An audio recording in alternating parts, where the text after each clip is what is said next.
wait until you see the final goal.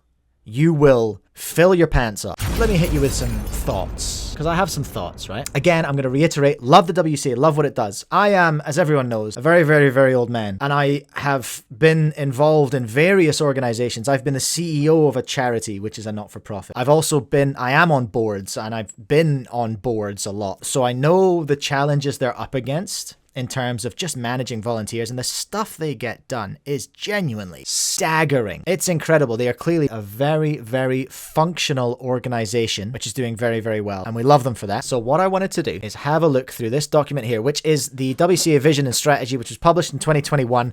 So for context, we're thinking post-pandemic, we're thinking what's going on afterwards. Here's a little background. The WCA board is responsible for guiding, serving, and uniting the WCA community and overseeing, guiding, and supervising all structural and day-to-day activities of the World Cube Association. The board has drafted a strategy document to implement our vision of how the organization could run. But this document right here is a review of the mission and the spirit. Reviewing the mission and spirit, comparing how we're currently meeting these statements along with adapting plans to better meet them. So the current situation, the board has correctly identified some areas where it'll face issues and challenges. 3 challenges. Okay, so the first one is the return of the organization after COVID. Oscar, without the WCA, cubing would be dead. Yeah, of course it would. And we acknowledge that and we appreciate that. So here are their big challenges. Getting back after COVID, a high staff turnover is a big issue because everyone, as far as I know, everyone in the WCA is a volunteer. Volunteer management is really, really tough. Really, really tough. It's not like having staff. It's completely different to having staff. You have to manage people in a completely different way. Currently, the board is now they do use the word staff. Are there paid staff on the WCA? I'm not sure if there are. People get their expenses covered, but I don't know if there's actually paid staff. I don't know if the board are paid. The board's working on engaging and maintaining staff. That is a big issue. And they're looking after their cash. So those are the 3 areas of concern, right? And that makes sense. Recovery after COVID. Remember, this was written in 2021. Maintaining their volunteers and cash. There were some paid contractors who worked on the website. That makes sense. Occasionally you'll contract someone to do a piece of work that is specialized. It is clear, this is a big one, clear to the board that the organization should seek alternative sources of funding to support the current competition dues income. To achieve this, the board is actively working on the production of a WCA merchandise line. I have spoken about that before, and this makes me a little bit worried because merch doesn't make money. Like, it doesn't make significant amount of money unless you sell a ton of it. How much money do you think I'm making on those shirts? Lastly, cubing.com. How much do you think I'm making on those, everyone? I'll tell you how much. Like, very, very little. Sorry about the ad jump scare. Here's where we get into the grunt of things. But anyway, that did kind of worry me a bit. It's just like, really? That's the plan for income? But it's okay, because there's more to it than that. Here are the really important parts of this document, okay? The next steps. The board has prepared a strategy with key goals to meet over the coming 5 years. It's not an exhausted list, but they're like the headlines, okay? And they're really important. In the short-term future, 2 key goals to meet prior to the end of 2022. The main focus for the coming year is to return to competitions to a level similar to that prior to COVID, and we must have achieved that. An additional focus for the next year is securing the finances of the organization around the major championships. By the end of 22, the board aims to have an established... Here's one, okay? By the end of 2022, the board aims to have established agreements with corporate partners to ensure the funding of major events as well as miscellaneous activities for the organization. Now, I'm just gonna stick my little oar in here and go, do we have any of those aside from Rubik's, GAN, Chi, Moyu? What financial partners does the WCA have that is not insular? Do you see what I mean by that? That isn't already in the cubing space. Thank you, Swagger. Yeah, I thought so. The current amount of comps far exceeds the pre-COVID amount. It certainly does in New Zealand, but I didn't want to speak for the world.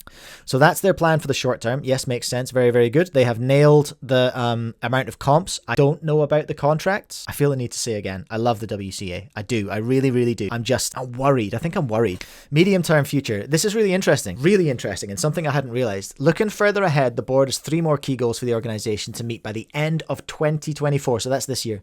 To support the growth of speedcubing on a worldwide scale, the board aims to be ready to submit all required documents for the WCA to become a registered sports organization with the Global Association of International Sports Federations. I think that is epic. That's great. I actually don't know what that means in practical terms. Like, I don't know what you get that you don't already have by being a globally recognized sport. But I think this is a really, really smart step.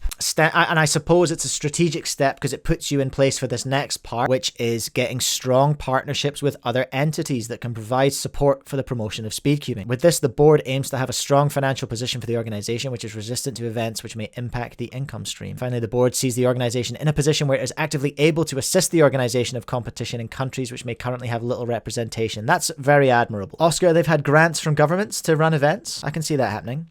It's not exactly a sponsor you want to wave on a flag, though, is it? You know? I can't remember where I heard this. I can't remember, and this is not my own original thought. I would like to make that clear. But thinking about speedcubing as a sport, which I think it's going to be, and that's great. We love that. Thinking about speedcubing as a sport, and then thinking about, let's say, just for example, because I'm involved in it with my son, rugby, okay? I don't go to the Rugby World Championships and expect to see my son, age 9, running on to play for the All Blacks. You see what I mean by that? I want to watch the World Championships and see the best players playing in the best teams in the world, battling it out. I don't expect to see amateurs in that competition. And that is a big difference from the shape of speedcubing. People are going to push back on that and go, but the mission statement. And I'm looking at the board's goals and I'm thinking, I'm not sure if the mission statement aligns with that. Two things can happen at once. You can support grassroots. That's what you'd call it in sports, right? That's what you'd call it in rugby or football. You'd support grassroots competitions, but you also encourage top level competition. They're potentially two different things. Do you see what I mean? And that's where I tend to clash with the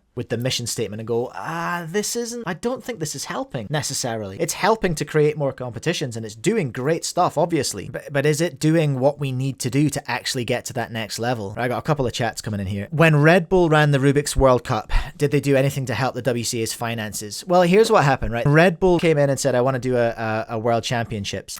And they did the natural thing that a non-cuber would do. They didn't reach out to the WCA because, spoiler, they probably didn't know that the WCA exists. Because why would you if you're a non-cuber? They went straight to Rubik's, a business with products and money and clout and a name. They went straight to Rubik's. That would be the logical thing that you would do as a non-cuber if you were like, I want to make a speedcubing event as a non-cubing organization. And WCA was obviously a little bit butthurt by that. Obviously. There is a statement that they released back in the day. There's already a lot of rumors spreading around within the community, and as the leaders of the WCA, we feel obliged to inform you about our view on the matter. Red Bull has teamed up with Rubik's brand to create their own speedcubing competition. These competitions were announced without the knowledge of the WCA. That, to me, that's on Rubik's, not on Red Bull. Rubik's should have told the WCA or got them involved, or at least gone to Red Bull. Hey, by the way, there is a global organization that represents speedcubing. They should be involved. Sounds like a Rubik's problem. But anyway, they announced that they will not recognize the results of these competitions. We're getting a little bit in the weeds here, but we're still on track. So yeah, in answer to your question, did they do anything to help the WCA's finances? I don't know, but I doubt it. They sold a metric butt ton of Rubik's Connect. That's all they were doing. Rubik's wanted to sell more Rubik's Connect and generally more Rubik's Cubes. StuCube, it's a change that needs to be made. We can still have the inclusive local comps, but at some point there needs to be a shift for major championships, at least for 3x3 if nothing else. I totally agree. I know that there's bad blood, but I would love to see Red Bull be involved again. Honestly, I would love to see Red Bull be involved again, but I'd like for them to do it in a better way. I'd like for them to do it in a holistic way. Whether the WCA needs to reach out to Red Bull, I don't know. I don't know what that looks like, but I would love to see it happen again. And we're not quite finished yet, everyone, because wait until you see the final goal. You will fill your pants up, all right? Now, long-term future. Watch this, all right? Remember, by 2020, end of this year, they're hoping to have speedcubing recognized as a sport. I'm not the WCA's boss. I'm not going to tell them that this should have been happening. I don't know where they are with it. I have absolutely no idea. All I'm saying is that was one of their goals. I think it's a great goal. If they're on track for it, awesome. If they're not on track for it and it takes another couple of years, I don't care. Like, that's fine. That's great. Love what you're doing. Love where you're heading. But look at this one. The long-term future. With the view of the overall strategic plan in mind, the board has an additional 2 goals to achieve by the end of 2026. At the end of 2026, ladies and gentlemen, boys and girls, friends beyond the binary, the board expects the WCA to be a registered sports organization having met all the requirements for member of the Global Association of International Sports Federations. Additionally, the board hopes that the WCA will be actively working towards recognition as an IOC sport, given the further benefit that is obtained from achieving this status. Do we know what the IOC stands for, everyone? That is the International Olympic Committee. They are aiming for the Olympics, everyone. I love that. I love it. Absolutely love it. Additionally, by the end of 26, the board aims to have established partnerships that ensure the spread of speedcubing further to an audience outside of the direct community. There it is. There it is. There it is. They understand. They do understand. Here's my take on it. My final take on it. I have some thoughts. Where do I start with this? We need to move outside of cubing with our partnerships, for sure. I think that the WCA potentially needs to become a number of different organizations. Maybe it needs to split in two, and here's why. We need grassroots, and I think that is what the WCA is absolutely outstanding at, is the grassroots stuff, and that's what their mission statement is, right? Let's go back up to the mission statement here. Our mission is to have more competitions in more countries and more people and more fun under equal and fair conditions. Beautiful. That's a great grassroots new Cuber mission statement. It is not a mission statement that supports building a worldwide brand, a competitive, viewer-friendly viewer experience, right? That is my point. So that's why I think we need the WCA and something else, or we need the WCA to do a strategic split potentially, because everyone should be able to take part, of course. But I would like to watch a really, really good cube competition, right? Wouldn't you? Wouldn't you like to watch some really, really good cube content? Really, really good cube competitions? So I think we're coming to the end of it, everyone. I think we're coming to the end of my